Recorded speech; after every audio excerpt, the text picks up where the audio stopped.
ಎರಡೇ ಎರಡು ಸಾಮಗ್ರಿ ಇದ್ದರೆ ಸಾಕಾಗಿಬಿಡುತ್ತೆ ಫ್ರೆಂಡ್ಸ್.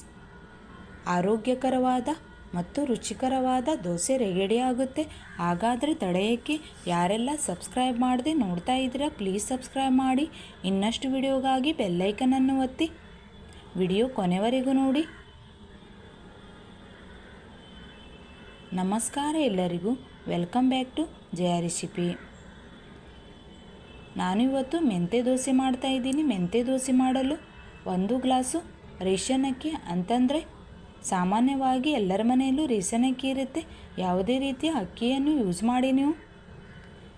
ಹಾಗೆಯೇ 1 ಟೇಬಲ್ ಸ್ಪೂನು ಮೆಂತ್ಯಕಾಳನ್ನು ಹಾಕ್ತಾ ಇದ್ದೀನಿ. ಅಕ್ಕಿ ಮತ್ತು ಮೆಂತ್ಯಕಾಳು ಇದ್ದರೆ ಸಾಕು ಫ್ರೆಂಡ್ಸ್, ತುಂಬ ಟೇಸ್ಟಾಗಿರುವ ದೋಸೆ ರೆಡಿ ಆಗುತ್ತೆ. ಅಕ್ಕಿಯನ್ನು 5-6 ತಾಸು ನೆನೆಸಿಡಬೇಕು. ನಾನು ಮಧ್ಯಾಹ್ನ 2 ಗಂಟೆಗೆ ನೆನೆಸಿದ್ದೆ, ರಾತ್ರಿ ರುಬ್ಬಿಟ್ಟು ಬೆಳಿಗ್ಗೆ ಮಾಡ್ತಾಯಿದ್ದೀನಿ. 5-6 ತಾಸು ನೆಂದರೆ ಸಾಕಾಗಿಬಿಡುತ್ತೆ. ಮೆಂತ್ಯಕಾಳು ಆರೋಗ್ಯಕ್ಕೆ ತುಂಬ ಒಳ್ಳೆಯದು ಫ್ರೆಂಡ್ಸ್.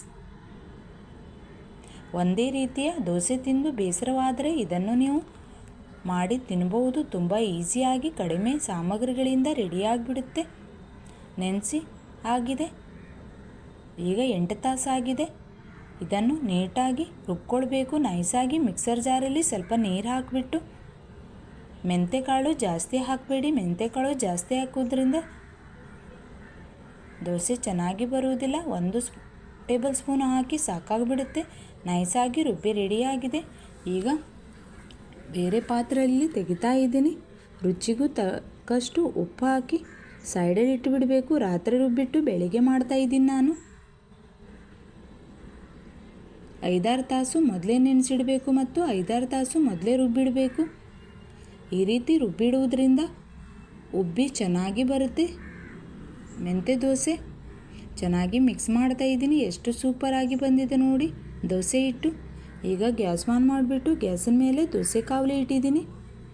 1 ಸ್ಪೂನು ಹಿಟ್ಟು ಹಾಕಿ ದೋಸೆ ಸುಟ್ಕೊಳ್ಬೇಕು. ಈ ಮೆಂತ್ಯ ಹಾಕೋದ್ರಿಂದ ದೋಸೆ ಆರೋಗ್ಯಕ್ಕೂ ತುಂಬ ಒಳ್ಳೆಯದು. ಈಗ ದೋಸೆ ಸುಡ್ತಾ ಇದ್ದೀನಿ ನೋಡಿ ಎಷ್ಟು ಸೂಪರಾಗಿ ಬಂದಿದೆ ಅಂತ. ನೀವು ಕೂಡ ಟ್ರೈ ಮಾಡಿ.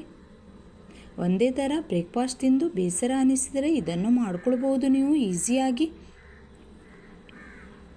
ರೆಡಿಯಾಗಿ ಮುಚ್ಚಿಟ್ಟು ಮಾಡುವುದರಿಂದ ಬೇಗ ರೆಡಿಯಾಗುತ್ತೆ ದೋಸೆ.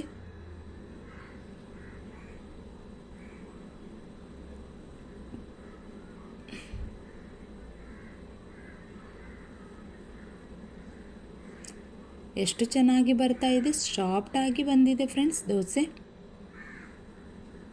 ನೀವು ಕೂಡ ಟ್ರೈ ಮಾಡಿ. ಇದ್ರ ಜೊತೆ ನಾನು ದೊಡ್ಡ ಪತ್ರೆ ಎಲೆಯ ಗೊಜ್ಜನ್ನು ಮಾಡಿದ್ದೀನಿ.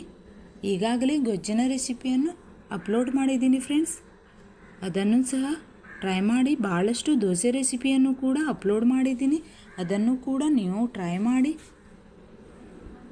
ಉದ್ದಿನ ದೋಸೆ, ಹೆಸರು ಕಾಳಿನ ದೋಸೆ, ಸಾದಾ ದೋಸೆ, ನೀರು ದೋಸೆ ಎಲ್ಲವನ್ನು ಅಪ್ಲೋಡ್ ಮಾಡಿದ್ದೀನಿ. ಎಷ್ಟು ಸ್ಮೂತಾಗಿ ಬಂದಿದೆ ನೋಡಿ ಫ್ರೆಂಡ್ಸ್.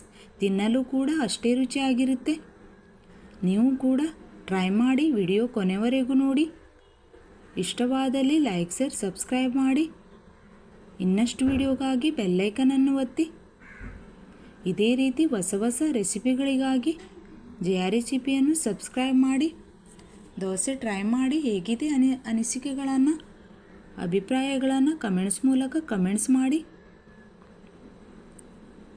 ಯಾರೆಲ್ಲ ಫ್ರೆಂಡ್ಸ್ ನೋಡ್ತಾ ಇದ್ರೆ ಅವರಿಗೆಲ್ಲರಿಗೂ ಧನ್ಯವಾದ.